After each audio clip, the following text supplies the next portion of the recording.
What's up, guys? Nolan here. Figured I should explain some things. This is not going to be spoilers. I won't say what the room is. I won't say what the task line is. I won't say who we're doing this for or anything like that.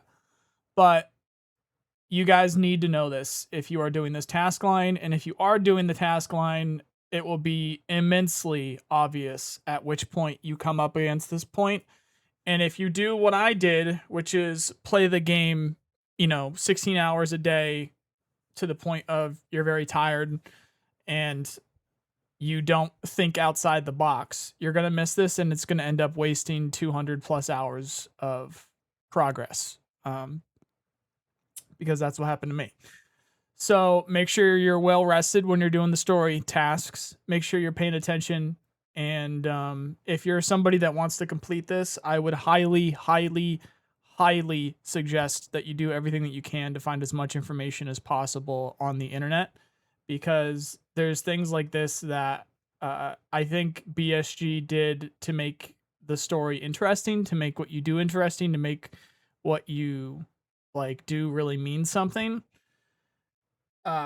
Which isn't the topic of the discussion, because it's the story's cool, the way you do things are cool, but stuff like this, especially obviously when it happens to me, I'm obviously biased in this situation. Not cool.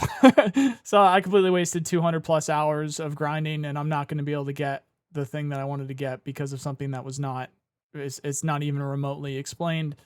But of course, well, why didn't you just do this? Why didn't you just do that? So I will explain it.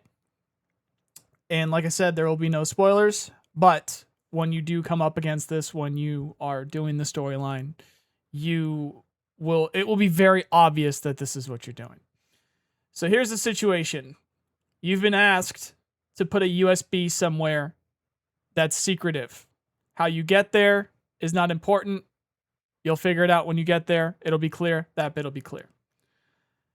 But there are 2 raids in which you need to do things. Raid number 1, you will go to this place, you will flip a switch, and then you will plug in a USB.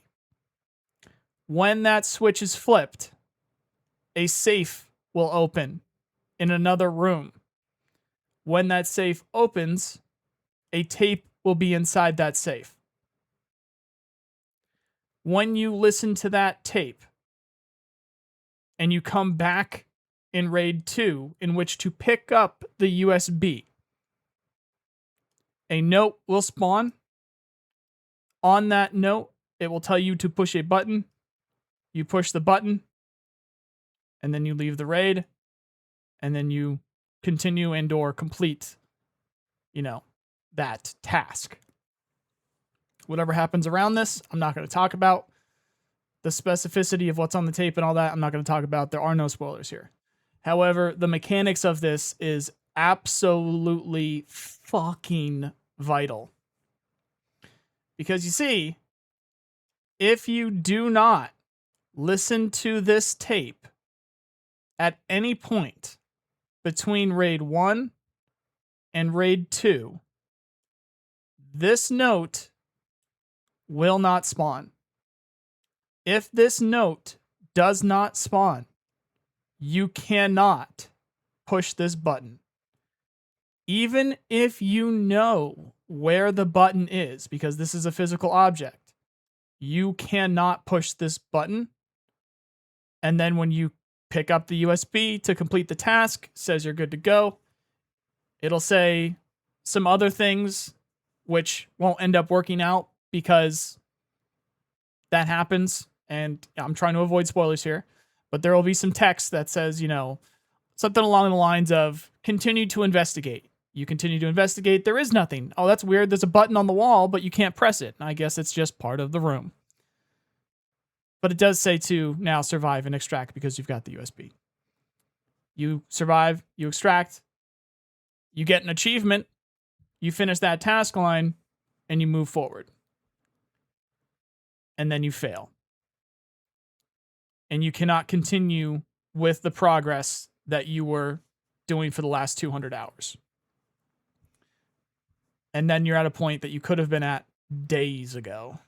and I mean days ago, because of all the time gates. This really, really fucking sucks. There is nothing that tells you to listen to this tape other than the fact that you picked it up. Why not listen to it? As far as I know, the wiki and anybody else that are making guides are now going to include this because I did this. I made this mistake. And of course, it looked like a bug because the note didn't spawn. If the note doesn't spawn, you fail. So I called it a bug. Little did I know, BSG have tied a spawnable object to an audio recording. So if you do not listen to this tape anytime between raid 1 and raid 2, this note will not spawn. If the note doesn't spawn, you can't pick it up and you can't read it. And if you can't pick it up and you can't read it, you can't push the button, even though the button's still there. And even though you know you want to even though you know you need to push it and you want to push it, you can't because the note's not there because you didn't listen to the tape.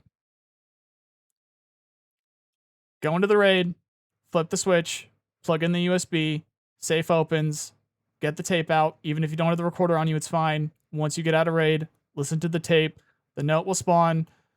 Check the note, push the button, you're good to go. Wasted over 200 hours on that progress. I'll go back and do it again later because I think it's cool. But don't do what I did. Okay. Hope you have a nice day. See you guys.